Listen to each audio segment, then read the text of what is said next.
you're with India Today, and this Saturday morning, this is the end of an era. Legendary boxer Muhammed Ali has passed away at a hospital in Phoenix in United States. That's the breaking news that we are getting in just now. Muhammed Ali, born Cassius Clay, was an American former heavyweight champion boxer and one of the greatest sporting figures of the 20th century. An Olympic gold medalist and the first fighter to capture the heavyweight title 3 times, Ali won 56 times in his 21-year professional career. He was not just a boxer, he was a boxer, a philanthropist, a social activist. This is the end of an era, and a very, very sad news this Saturday for all the sporting fans across the globe. Born Cassius Clay on 17th of January 1942 in Kentucky, he was admitted to hospital following some respiratory problems. And finally, what we are learning from his family members is that this boxing legend is no more. He passed away at that hospital in Phoenix at the age of 74. From an early age, Muhammed Ali showed to the world that he was not afraid of anybody or fighting out, whether be it inside the fighting bout or be it fighting life. At the age of 12 is when really his talent was discovered. He was a gold medalist in the Olympic Games in 1960 and the world heavyweight boxing champion in 1964. He also, in fact, refused military service in the US, following which he was suspended briefly. And he then reclaimed the heavyweight title 2 more times during the 1970s, winning famed bouts against Joe Frazier and George Foreman. Let's get in a word from consulting editor Boria Mazumdar. Boria, what a man, what a fighter, fighting it out in the boxing bout to Parkinson's disease, and he is no more now. It's a massive, massive thing, Smita. There is no question. I mean, you started saying what a man. I think that's the best way to sum up Muhammad Ali. I mean, from Cassius Clay to Muhammad Ali to take on race like the way he did in the 1960s and early 1970s in America. Yes, Rumble in the Jungle. Yes, Thriller in Manila. Yes, beating Joe Frazier. Yes, beating George Foreman and all of that. But that's a sportsman. But for a sportsman to take on American society at that point in time and to create an aura like the way he did, a legacy like the way he did, achieve legendary status, achieve immortality, speaks volumes of the man's character at that point in time. I mean, absolute legend in sport, absolute legend in society. There is no way that he will forever remain immortal. I mean, whether or not he's there in the world or not doesn't matter. In our field, in sport, in society, in this world, Muhammad Ali will forever remain the immortal legend that we know him to be. Absolutely, arguably the most celebrated athlete, in generations to come. But Boria, also tell us about, we're talking about his personality, about the man that Muhammad Ali was. He took a public stance against the Vietnam War, something that was so difficult to do in the America of those days. So he was just more than a boxer. He was a social activist. He was a philanthropist. He was just so many men combined in one. Absolutely, and that's exactly what I said when you use the word what a man. Because to take a public stand in America against the Vietnam War, to convert himself from Cassius Clay to Muhammad Ali, to take that public posturing and then lead this whole movement for being a social activist of the highest order, a philanthropist of the highest order. He fought multiple battles in life. Amazing, absolutely amazing character, legend, immortal legend, and we will forever remain. And will perhaps in boxing, if there's any god, that is Muhammad Ali. Boria, do stay with us. I'm also joined by Mr. G.A. Sandhu, the national boxing coach for India. Mr. Sandhu, what a sad day for all the sports lovers, for all, in fact, globally. How would you like to remember Muhammad Ali today? Muhammad Ali was a great personality. I think it is an end of an era of boxing.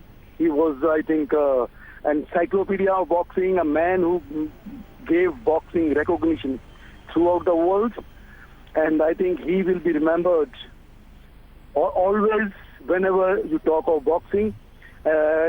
He brought almost everything in boxing. He made boxing popular. He brought skill into boxing. He brought power into boxing.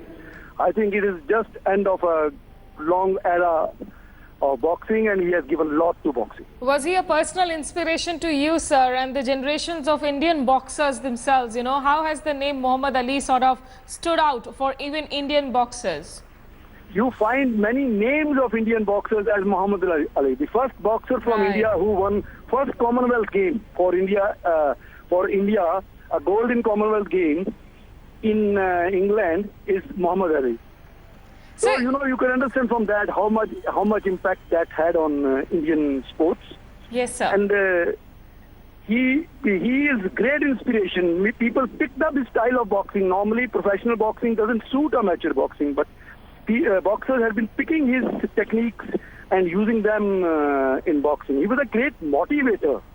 Absolutely. He said, he moves like a butterfly, he stings like a bee. Yes. These words, are still popular and we still remember him. Absolutely. Floats like a butterfly and stings like a bee. What words to describe? Like a bee, and many.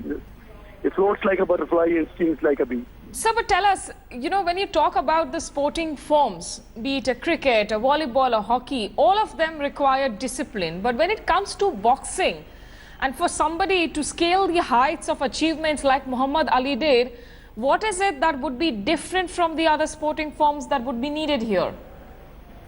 Yeah, actually, he was entirely a different man, and he was quite disciplined. And it's a rare case. He has been moving around the world as a boxing icon. He was, he was very dedicated and committed. He wanted boxing to be world sports, and that's what he made. Absolutely. Appreciate you joining us, Mr. J.S. Sandhu, the national boxing coach, giving us your perspective and, of course, your memories of Muhammad Ali. Rajdeep Sardesai, our consulting editor, is also on the phone line with us. Rajdeep, Muhammad Ali is perhaps one of the biggest athletes that all of us as kids in schools have read about, the first sort of athletes that we would read about in schools. What do you have to say today on the passing away of this legend? I don't think you can call him the biggest. He was quite simply the greatest. In the history of sport, I do not think that there was ever an iconic figure who came close to matching what Ali did through the 1960s and 70s. Not just because of what he did on the boxing field, but because what he meant to millions off the field. Yes. His life, the manner in which he lived it, what he stood for, I think Muhammad Ali represented an entire generation. So if you grew up anywhere between 1965 and 1980, you had to be part of the Ali legend. I think it was the manner in which he fought on the boxing, in the boxing ring, where he was amazing, but the manner in which he conducted his life outside, changing his name from Cassius Clay to Muhammad Ali, throwing his Olympic gold medal into the river because he did not want to go to the Vietnam War as a sign of protest. He threw his medal into the river at a time when he was denied admission into a restaurant which was for only whites. I think Muhammad Ali represented a symbol of protest, of defiance, of questioning authority. And the irony is that the same Muhammad Ali, whose medal was thrown into the river because he could not handle A, Vietnam, and B, the manner in which he had been denied entry into a whites-only restaurant, was then asked by the Americans to light the Olympic torch at the 1996 Atlanta Olympics. And Rajdeep, request you to hold your thoughts. We also have our own award-winning boxer, in fact, Vijender Singh, who's joining us on the phone line. And maybe you could also prop in a question to him. Vijender, how will you remember Muhammad Ali? He's been perhaps, as Rajdeep says, not the biggest, but the greatest athlete who's been an inspiration for just so many generations. Yeah, of course, ma'am. He's a legend, and he's always, and he's forever be a legend. And yeah, he's a great boxer, a great human being, and everybody respects him. And I've seen him so many fights on the TV, on YouTube, everywhere.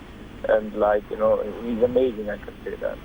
So when you would see him on TV, you would replay all his earlier matches, his earlier games. Would you try being like him? Were there times when you would really try and copy his moves? Nobody can match him, but his footwork is awesome. I'll try to copy him, but I can't because he's a legend, and I can't,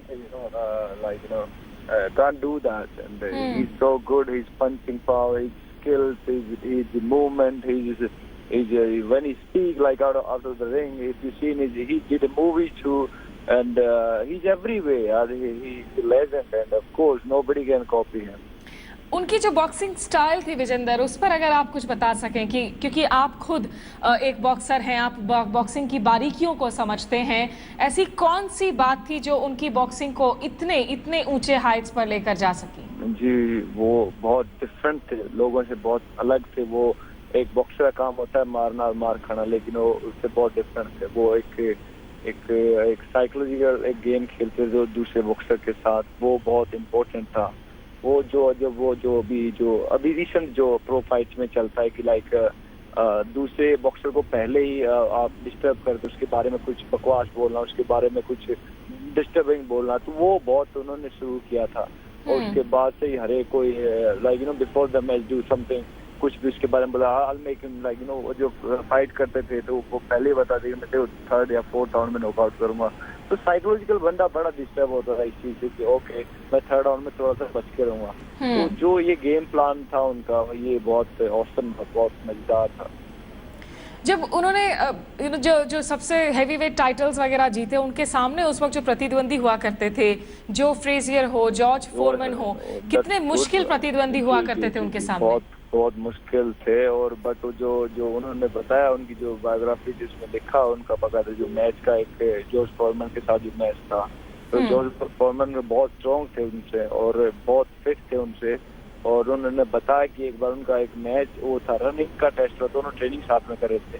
तो George foreman बहुत आगे निकल गए थे और like जब उन्होंने पीछे मुड़ के देखा, जब जॉर्ज फोरमैन डन हो गए थे, उन्होंने रन फिनिश कर दी, तब देखा तो मोहम्मद अली ने स्टिल भाग रहे हैं। तो उन्होंने बाद में उस बायोग्राफी में लिखा कि मैं उस समय बहुत थक चुका था, बहुत टूट चुका था कि इतना फिट है जॉर्ज फोरमैन, लेकिन मैं उसको दिखाने के लिए कि मैं आई कैन डू दैट, इसलिए मैं भागता रहा, सिर्फ इसलिए। तो साइकोलॉजिकल जो खेलते थे वो बहुत अच्छा गेम था उनका कि हाँ I can beat you, I can like destroy you. तो ये सब चीजें होती थी उनके साथ। बिल्कुल। और रिंग के अंदर, रिंग के बाहर जो है वो एक हमेशा जुझारू इंसान, जुझारू एक उनका एक लड़ाकू जज्बा रहा जिंदगी भर में। विजेंदर हमारे साथ बने रहे, हमारे साथ बोरिया मजुमदार भी बने हुए हैं। बोरिया, you can hear Vijender sort of bring out those highlights of Muhammad Ali's life. And even the way he actually took to that entire training was very interesting as a 12-year-old boy when the bike was stolen. Absolutely, and I was hearing Viju, and Viju summed it up quite nicely there. In fact, very pertinent questions from your standpoint. But, for me, I am not technically qualified to talk about his boxing exploits in the ring, but for me, what stands out is his life. I said that to you at the very start of this show. Rajdeep was talking to you about that. The activism, the fact that his Olympic medal was stolen, the fact that he wasn't allowed to enter, white America in that sense, his take on Vietnam, the entire transformation of Cassius Clay to Muhammad Ali, and then becoming the symbol of black, resistance and black protest in America of the 1960s. Martin Luther, Muhammad Ali, Malcolm X. I mean, this is a whole generation between 1965 and 1980 that transformed the world. More than a sportsman, Smita, that for me is the enduring legacy of Muhammad Ali. And coming to sport, I'll tell you a very personal incident. I was at this auction in Sotheby's and a Muhammad Ali letter was auctioned, which there were 3 items from Muhammad Ali. One was his robe from that famous 1971 fight. And a number of bidders were actually bidding for that. The auctioneer finally called the 3 bidders. One of them was me and said, don't bid, because Didier Drogba, the footballer, whoever bids whatever amount will buy this, because Didier Drogba's biggest inspiration in life is Muhammad Ali. That tells you what this man is all about. There's a letter from 1990, which we will show on India Today in a while, which he writes to a fan in America. And he writes it himself with a drawing of the gloves and the boxing ring, and he says, 3 times world heavyweight boxing champion, and there will never be another. That is Muhammad Ali for you, an extremely proud, extremely strong, mentally conditioned man who protested against the ills of black America and then came out triumphant and will forever be a legend. Boria, as also Vijender Singh was pointing out, that one of the interesting highlights of Muhammad Ali used to be that psychologically he would try and put his opponent at a disadvantage by telling him, look, I am going to make sure that you lose the 3rd round or the 4th round. And he was actually known, for boasting about his skills before a fight, for colorful phrases. At that point in time, was all of this taken in a healthy manner? Because what he did, in today's language, in cricket, perhaps it will be called slugging in a lot of ways. No, in boxing this is very much the norm. Even Vijender's last opponent said we'll smash Vijender, the Polish guy who Vijender knocked out in the second round. So this has been a trend in boxing for the last 30 years. I mean, Liston did it, Rocky Marciano did it, Muhammad Ali did it, George Foreman did it. I mean, all of these people of that generation, and Floyd Patterson did it. You know, these are great names in world boxing, but Ali perhaps pioneered this. And that's why, you know, this whole iconicity, the letter I told you about, imagine in 1990 someone writing this when a Mike Tyson has come and Evander Holyfield has come. The generation has moved, but this man writes, the 3-time world heavyweight champion, there will never be another. So he's basically telling you, I am the greatest. That's what the word Rajdeep I think used, and he's right. That he's saying, I am the greatest and there's no match for anybody, no one like me. And he's absolutely right. If you take Ali the package, the boxer, the social activist, the apartheid activist, the protester, the take on Vietnam, the transformation from Cassius Clay to Muhammad Ali, he's indeed the greatest legend the sport has ever seen. Do you think the fact that, he went through so much of racial segregation, he had to fight that racial prejudice for being a black in the America of the 60s, that sort of filled him in with that anger and energy that was on display every time he would go inside the boxing bout? Spot on. Very good question. Very good question. In fact, if you read Muhammad Ali's autobiography, read it. I mean, it's a classic. Anyone should read it if you want to follow sport and life. You actually see that. I mean, he's a very complex man, growing up in an America which is ridden with prejudice. The 1950s, 60s America. On the one hand, Luther is coming up. On the one hand, that whole protest coming up. In the Caribbean, I'm sure he must have followed the whole anti-apartheid movement, the resistance movement. In Olympics, the whole anti-apartheid campaign starts from the late 1960s. Basil D'Oliveira gets, the whole event happens in cricket. So there was a global movement happening at that point in time. And Ali cannot be seen in isolation. So the anger that you're talking about is absolutely a product of that period. But the thing is, to be able to channelize that anger into success, then become immortal and become a legend, is the hallmark of Muhammad Ali. There were loads of people like that who felt angry, who felt frustrated, who felt betrayed. But how many of them have become a Muhammad Ali? There was one Muhammad Ali, and there will never be another. And so what about the legacy to his children, to his family, to Laila Ali? How do you see that? Pardon me, I didn't get the question. The legacy to his children, to his family, how do you see that? When you look at Laila Ali boxing it out, how do you see that? See, Laila herself is an extremely accomplished person. I mean, Ali has been celebrated, whether it's a documentary, whether it's a feature, whether it's a film, whether it's books. So obviously she inherits a legacy that is unparalleled. I mean, the whole again, I mean, it's a very difficult ask to match anyone like a father like that. So heart goes out to the family. At 74, perhaps in our day and time, it's not the age to die.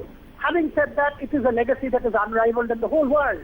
It is not, Muhammad Ali is not the property of one family. He's the property of perhaps X billion people around the world who are all in mourning today. Absolutely. Boria, do stay with us. Mr. Rajendra Bhandari, who is the Secretary of the Indian Boxing Association, is also on the phone line with us. Mr. Bhandari, how would you like to remember this day? It's definitely the end of an era, but how would you personally like to remember today? Yeah, with the passing away of Mr. Muhammad Ali, it's the end of an era. He has popularized boxing throughout the world. And it's the passing of Mr. Muhammad Ali, it's the end of a boxing era. He has popularized boxing throughout the world. लेकिन आपको, Mr. Bhandari, आपको क्या लगता है कि किस तरीके से भारत में जो boxers जन्मे, how was Mr. Muhammad Ali actually inspiring the sportsmen here, and not just sportsmen, लेकिन an entire generation of children? Yeah, Muhammad Ali has popularized this boxing throughout the world, and even in India, we have seen Muhammad Ali playing boxing. I personally met him in Australia. So we have our boys and girls follow his techniques, his practice in India. You personally, sir, आपने उनसे मुलाकात की थी Australia में, कुछ बता सकते हैं, कुछ याद कर सकते हैं कि क्या कुछ बातें हुई थी, नहीं हुई थी? In Sydney during the Olympic Games. Can you share some anecdotes with us, sir? What did he say? What sort of an exchange did your boys have with Muhammad Ali? He was sick with Parkinson's. He was not able to speak anything, but we met him there. We had a photograph with him in the stadium. But he was a great encourager of the boxing in the world. Right. Right. And, just finally, before I let you go, what would you say about, in terms of his technical, because he really had a very fast speed. His footwork used to be considered sort of highly evolved. Tell us something a little bit about the technicalities of his skills. We see boxing today, where we are today in boxing, it is because of Mr. Muhammad Ali. He has popularized the sport. He has made it more interested in the boxing. Earlier, boxing was seen as a very brutal sport. But today, because of Mr. Muhammad Ali, boxing is seen as one of the best sports in the world. And young boys, girls are playing boxing. Right. Okay, we'll leave it there. Mr. Rajendra Bandari, many thanks for joining us there with your views. And you were, of course, lucky to have met the man himself in Australia. And, just in case you wanted to know why Muhammad Ali was the greatest boxer, he will remain the greatest boxer, we recap two of his biggest fights.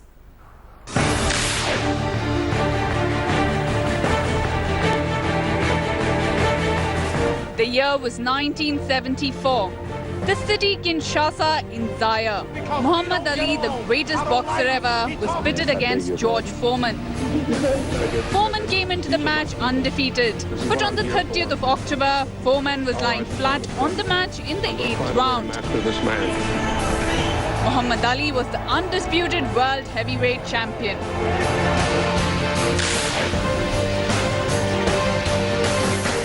Ali had a rhyming boost. I'm going to give him a real whooping, and I wrote a poem. Some of you heard it, but this is a little conscience. I got a little gorilla here. This is his conscience. I keep it right in my pocket everywhere I go. Right there. And I wrote a short poem. It says there will be a killer and a thriller and a killer when I get the gorilla in Manila. And thus was born Thriller in Manila. That was the match between Muhammad Ali and Smoking Joe Fraser. And after 14 rounds, it was the greatest one Muhammad Ali won via technical knockout.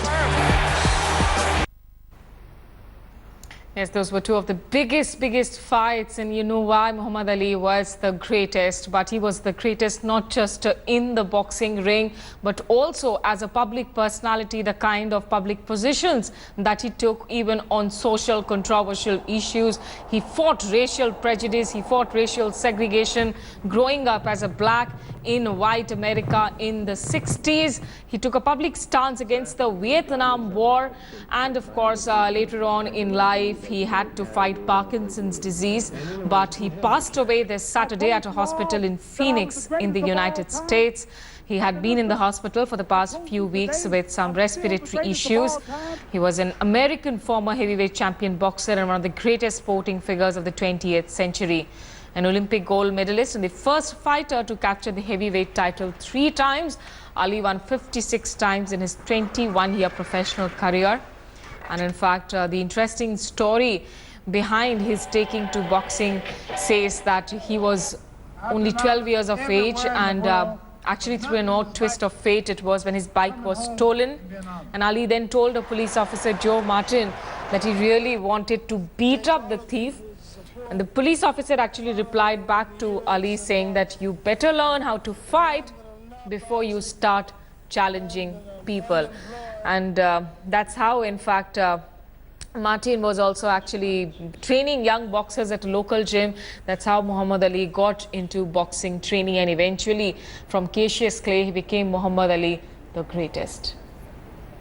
We have been, of course, trying to get in reactions even from the Indian boxing fraternity, as Mr. J.S. Sandhu, the national boxing coach, pointed out that how an entire generation of Indian boxers were actually named as Muhammad Ali after the player himself.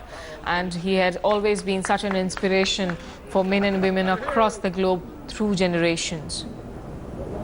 His first amateur fight was in 1954, and he won the fight by split decision. In fact, he'd won several awards, but it's not just Muhammad Ali the boxer, it's Muhammad Ali the man that made him the greatest that he was. But it was in 1960 that Muhammad Ali won a spot on the US Olympic boxing team. He travelled to Rome to compete. He was an imposing figure in the boxing ring with 6 feet 3 inches of height. Boria Majumdar, our consulting editor sports, is back, of course, with us. Boria, you know, when we discuss Muhammad Ali's personality, as you've been mentioning, that it's not just about really his boxing achievements, but it was an entire package of who he was, the kind of public positions that he took. Is that something that is amiss in sports persons of today, who scale great sporting heights, who are great brand ambassadors of the sport, but when it comes to public life, when it comes to social controversies, they perhaps take a step back or choose to stay silent? I agree. I mean, you know, if you actually see sports people of the world today, I see that lacking. I mean, they are great sports figures. Just think about boxing. I'll take you to other sports in a second. But if you think about boxing itself, a Floyd Patterson, a Rocky Marciano, a Sonny Liston, a George Foreman, whoever. I mean, any of those people could have rivaled Ali in terms of talent, in terms of their boxing exploits. Why is Ali the legend? If you ask yourself this question, you will realize that it is Ali the man who has become the legend. It is not these sports people for the sake of, you know, their sporting achievements. No, Rocky Marciano has never lost a fight in his life. Floyd Patterson was unreal at his peak. Why is Jesse Owens celebrated? Why is Curtis Flood celebrated? Why is all of these people celebrated? These people are celebrated because Jesse Owens took on Adolf Hitler in Germany in 1936. Muhammad Ali took on America, racist America, in the 1960s and became to take a stand on Vietnam and pull it off, and then change himself from Cassius Clay to Muhammad Ali. Absolutely. Not enter a white restaurant and become the legend that he is the making of Muhammad Ali the legend that we are talking about. Absolutely, and that is what set Muhammad Ali, in fact, apart from entire generations of sports persons. In addition to his defiant and to his feisty spirit, he had a conscience, he had a soul. Muhammad Ali today, the greatest, is no more. His legacy lives on forever. We are slipping into a break now, but news updates continue, and our respect and tributes to Muhammad Ali will continue on India Today.